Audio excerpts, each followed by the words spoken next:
মৰমৰ ছাত্ৰ-ছাত্ৰীসকল ভালে আছা তোমালোকে ঘৰত পঢ়িছানে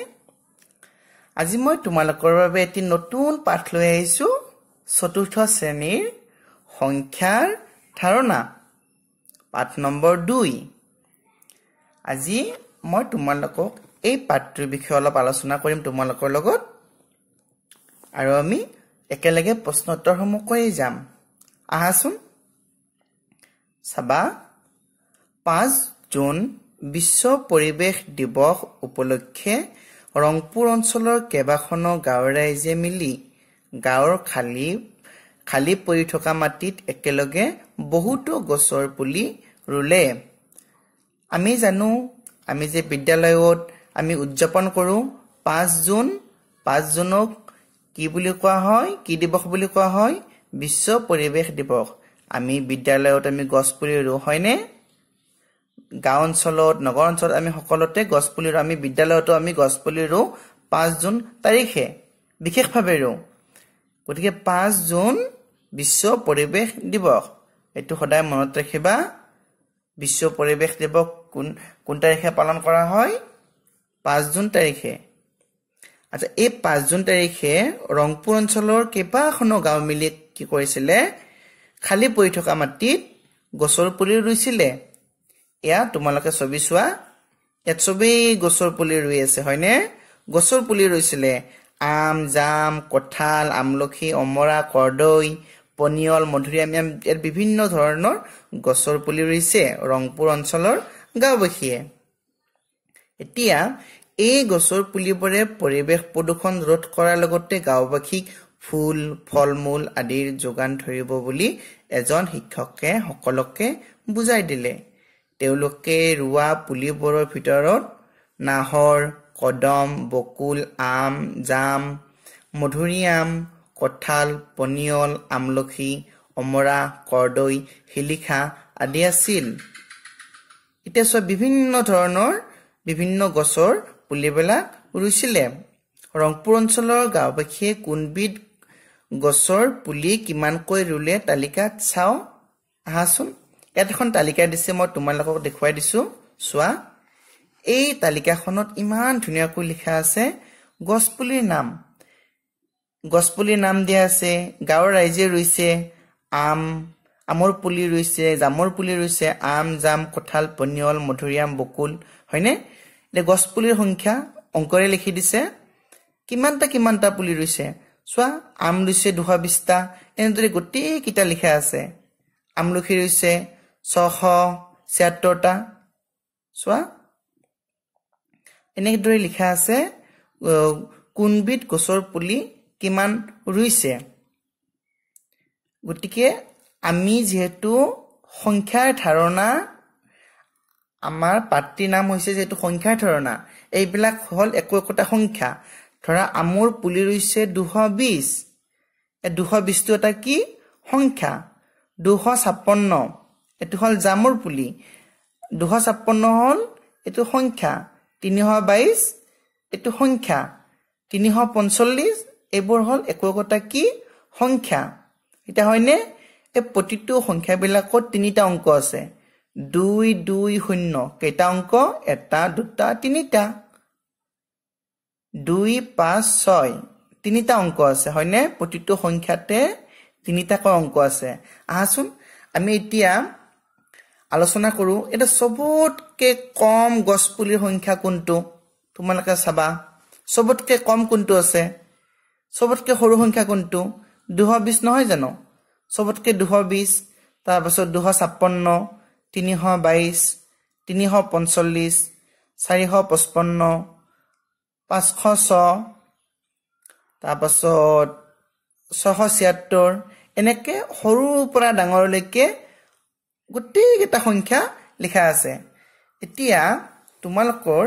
নেক্সট পাতত কি আছে এটো 18 নম্বৰ পৃষ্ঠা 19 নম্বৰ পৃষ্ঠাত কি আছে তোমালোকে এটা চোৱা এটো 19 নম্বৰ পৃষ্ঠা হয়নে ইয়াত গণিত কেইটা কৰিব দিছে আমি কৰি লম তালিকাত দিয়া বিভিন্ন গছৰ সংখ্যাবিলাক সৰুৰ পৰা ডাঙৰলৈ লিখা আমি সৰুৰ পৰা ডাঙৰলৈ সংখ্যা কেইটা আমি লিখিব লাগে ইয়াতে এখন তালিকাত চোৱা সবতকে সৰু সংখ্যা কোনটো 220 হয়নে আমি গতিকে সবতকে 220 গতিকে আমি একেবাৰে সৰু সংখ্যাটো কি লিখিম 220 আমি ইয়াত লিখি দিম তোমালোকৰ ঘৰত কৰিবা দেই 220 হবনে নেক্সট কোনটো 256 256 256 তাৰপাছত 322 ইয়াত লিখিম 322 তাৰপাছত 345 আমি এটা এটাকে গুটি কিটা লিখি পেলাম 345 তাৰপাছত 455 হয়নে তাৰপাছত 506 676 676 হয়নে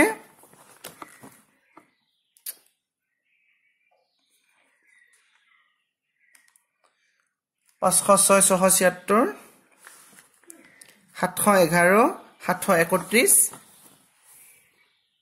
731 711 731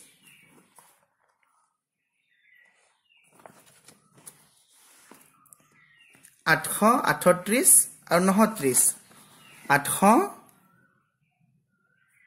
838 আৰু 39 হৈছে 838 এটো 676 টো অলপ এটো অলপ কাটি গল এটো কাটি দিছো এটো মই শুদ্ধ কৰি মানে ওপৰত লিখি দিম 676 টো 6 7 6 হবনে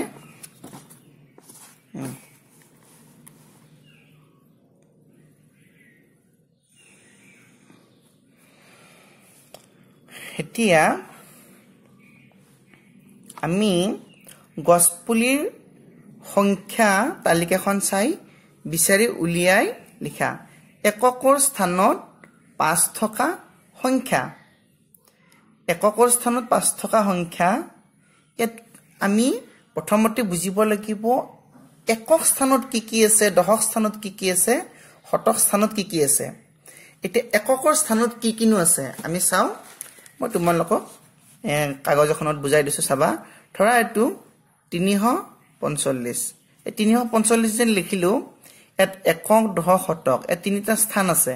তোমালোকে ক্লাস 3 পাই আহিছা তথাপি মই তোমালোকক কৈ দিছো চাবা এটো একক এ মানে একক দশক দ মানে দশক হ মানে শতক অৰ্থাৎ 5 টো এককৰ ঘৰত 4 টো দশকৰ ঘৰত আৰু 3 টো কিহৰ ঘৰত শতকৰ ঘৰত তোমালোকে কোৱাচোন একক দশক শতক মোৰ লগত আকৌ এবাৰ কোৱাচোন একক দশক শতক ইয়াত তিনিটা অংক বিশিষ্ট এটি সংখ্যা তিনিটা অংক হয়নে এটা দুটা তিনিটা অংক মিলি এটা সংখ্যা হৈছে 345 হৈছে এককৰ ঘৰত 5 আছে দশকৰ ঘৰত 4 আছে আৰু শতকৰ ঘৰত 3 আছে এতিয়া তোমালোকক ইয়াত কৰিব দিছে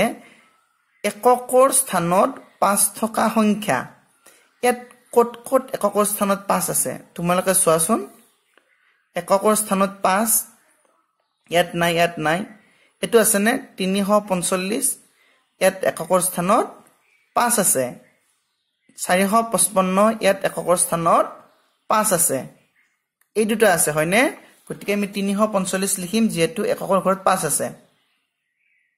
3 4 5 345 আৰু 355 455 হয়নে এটো এককৰ ঘৰত 5 আছে এটো এককৰ ঘৰত 5 আছে গতিকে আমি এটো আৰু এটো ইয়াত লিখিলো এককৰ ঘৰত 5 থকা সংখ্যা এত চোৱা দশকৰ স্থানত শূন্য থকা সংখ্যা দশকৰ স্থানত শূন্য হ'ব লাগিব অৰ্থাৎ সোঁফালৰ পৰা 2 নম্বৰ ঘৰটোত শূন্য হ'ব লাগিব দশকৰ স্থানত শূন্য তোমাৰ এত 6 এটা আছে এটি শূন্য আছে দশকৰ স্থানত শূন্য আছে একক দশক এত শূন্য আছে আকৌ নেক্সট গৈ ইয়াত শূন্য আছে 8ত একক দশক দশকৰ ঘৰটো শূন্য আছে হয়নে গতিকে ইয়াত হ'ব 506 আৰু 800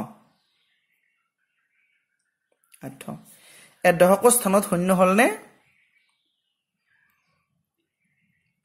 একক দশক গতিকে দশকটো শূন্য হল ইয়াতো একক দশক এই দশকটো শূন্য হল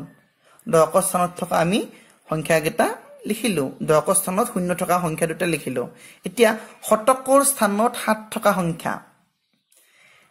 শতকৰ স্থানত 7 থকা সংখ্যা শতকৰ স্থানত 7 কোনটোত আছে ন চাও শতক মানে একক দশক শতক সোঁফালৰ পৰা 3 নম্বৰ অংকটো শতক বুলি কোৱা হয় ইয়াত নাই 7 নাই ইয়াত 7 নাই ইয়াত নাই ক'ত আছে ইয়াতো নাই ইয়াত আছে ইয়াত যদিও 7 আছে কিন্তু ইয়াত দশকত 7 আছে শতকত নহয় ইয়াত 7 আছে ইয়াত দশকত ইয়াত শতকত আছে একক দশক শতক ইয়াত শতকত আছে ইয়াতো শতকত আছে একক দশক শতক গতিকে এই দুটাত আছে 711 731 711 আৰু 731 ইয়াত দুটাত কি আছে শতকৰ স্থানত 7 আছে হয়নে এতিয়া শতকৰ স্থানত 8 থকা সংখ্যা ইয়াত শতকৰ স্থানত 8 থাকিব লাগিব শতকৰ স্থানত 8 এই দুটাত আছে এটো 8 একক দশক শতক গতিকে দশক হয়নে শতকৰ স্থানত 8 থকা সংখ্যা এই দুটাই হয় গতিকে 800 আৰু 38 মোৰ মৰমৰ ছাত্ৰ ছাত্ৰীসকল এতিয়া আৰু এইবোৰ গণিত আছে মই তোমালোকৰ লগত আটাইবোৰ গণিত আলোচনা কৰিম আটাইবোৰ মই সমাধান কৰি দিম এটো নেক্সট ভিডিঅত গতিকে এতিয়াৰ ভিডিঅটো মই ইমানতে সামৰিছো নেক্সট ভিডিঅত আকৌ লগ পাম আকৌ ইয়াৰ পৰা ষ্টাৰ্ট কৰিম ভিডিঅটো চোৱাৰ বাবে তোমালোকক ধন্যবাদ জনাইছো ভালদৰে পঢ়া শুনা কৰিবা